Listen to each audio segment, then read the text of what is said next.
I thought, away from all the shouting and the noise and the madness, it would be good just to share a story because it's a kind of happy story, I think, and because I'm very grateful, so I kind of want to tell it. I was an idiot the other day. I was in the gym. I don't mean that like I was in the gym. I just mean that's where I was. And I took off my ring because I have been told off before by a jeweler who said that they've never seen a ring in such bad condition because I would just leave it on the whole time because I think rings are for wearing. But the jeweler, when she was repairing it, basically said she'd never seen a ring like that unless it had been run over. Anyway, and it was my ring that lovely Mark got for me that I wear as if it's a kind of wedding ring because it's like this, look. And it's actually really cool because it collapses. It's a ceramic ring and it collapses like that. But when it's on, it's great. It doesn't matter about that or the value of it. It's that I've had it for, we reckon, about 7 years. Anyway, I left it on the mat in the gym. And I had that moment you have, you know, when you're going along and then all of a sudden you remember something and you're like, oh, I left my ring on the mat in the gym. And this was, you know, maybe 4 or 5 hours later. So I'm running back across the car parking lot thinking, oh my God, there's no way that would be there. And then I was like, well, wait a minute, I'm in America. Maybe it will be there. So I'm running back, get there, get the nice lady behind the desk to allow me to have a key to be able to get back in the gym because I've checked out and go there and the mat's been cleared. And because the mat's been cleared, I know the ring's gone. And I was just going back down to the desk to see if a ring had been handed in, like some sado. And the general manager happened to be there. And he saw me, not upset yet, but just kind of trying to ask the lady, could she have a little look around? Does she know anybody that might have it? Anyway, long and short, he came with me back to the gym. He invited members of staff with him to the gym and still no one found it. So I got in my taxi and I left the hotel and I was just super sad at being so stupid, at not taking time to think properly and for being an idiot really, and then knowing that I'd lost something that really matters to me, and how we do stuff to ourselves in a day that really doesn't help ourselves. And I think when life is pretty, you know, can be quite testing quite a lot, it's pretty stupid, if you're me, to kind of kick yourself in the face. You've got plenty of people willing to do that for you. Anyway, I get in the taxi, there's a call, and it's the lovely manager of this just regular hotel. And whatever he did, and I suspect I know what it was, which is that he let the staff know that he was expecting that ring to turn up on his desk or he'd be reviewing video footage. I don't know, he got actively engaged with the problem. And he had his ring in my hand. I just thought about the way that sounds. He had this ring in his hand and he told me to go back to the hotel and pick it up. At which point I did. And then, of course, I had a big boo-hoo and gave him a massive cuddle because I was really relieved and I was so grateful. But mostly I was so like, what an amazing thing. You know, we get told, don't we, all the time that the world's bad and people are bad, and we get shown pictures of bad things happening to people and nice people being hurt. And then just quietly somewhere, a guy just goes out the way to help some silly old lady that lost her special ring. So I got my ring back. So I was talking to lovely Mark about it after I had it back because I was dreading calling him and telling him that I'd lost it, even though he'd say, don't worry about it, birdie. It's just a ring. It can always be replaced. You're on the road. You're very busy. Put it behind you. We'll sort it out. That's exactly, I know what he'd say. And that would have set me off even worse. So I rang him and told him the story that I had the ring back. So we worked out I've had this ring now for about 7 years or so. And so I was like, right, what I'm going to do is I'm going to do 7 things for strangers that are nice. And so they can't be at the level of what that gentleman did for me, I don't think, unless they are.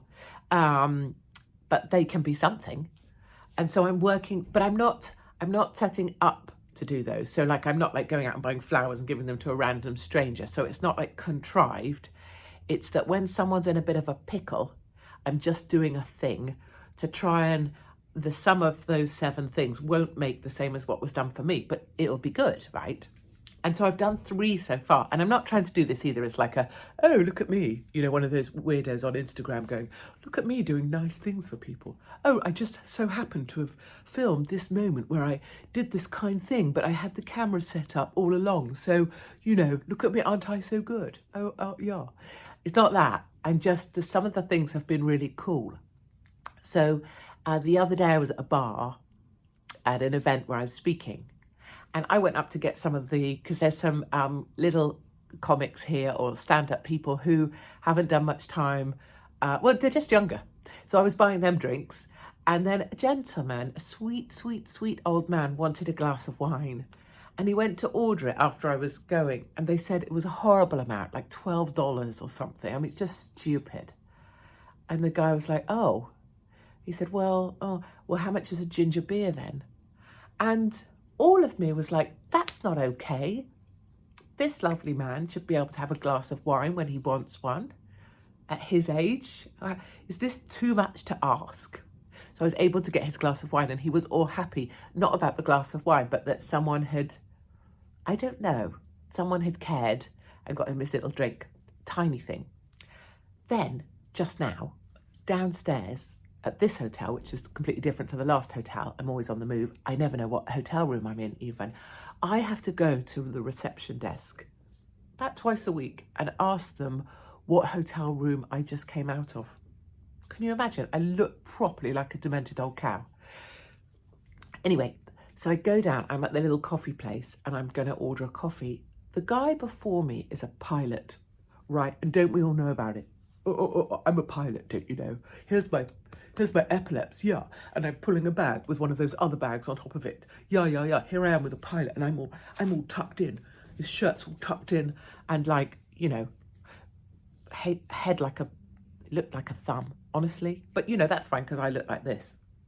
What did they say about me in the roast? A transsexual horse. Pretty funny. But anyway, and he turns, so he's rude as hell to the little cutie behind the desk. And then because she was just following the system, but evidently because he couldn't put it on his room because he's already checked out. Yeah, no surprise there. He just went, oh, forget it, and slammed the pen down and walked off. And then he realised he'd forgotten his cake, so he came back for that. But like, don't be an asshole. And then he had the cheek, as he was rude to the little girl, not she was little, but you know, he turned to me, because I'm dressed like a tramp, gym tramp, and he went, oh yeah, I was in the gym earlier. And that really got my goat because A, don't be a twat, and B, don't then turn around to me in my gym kit and say, yeah, I was in the gym earlier. Like, oh, what do you want me to do, blow you? I mean, really, what, you're dressed as a captain or a pilot or whatever with your pretend, this is just fancy dress, babe. You haven't served in the military. Well, maybe you have, but not right now. This is fancy dress to make you think that you look like whatever his face is, Leonardo DiCaprio, and you don't. You just look like a rude thumb. So he goes back over to the reception desk, and the lady was upset, and I was like, don't worry, I saw that, and we're not like that. And she goes, oh, it's every day. Most people are like that. It's every day. And I was just like, oh. And I could feel her sad.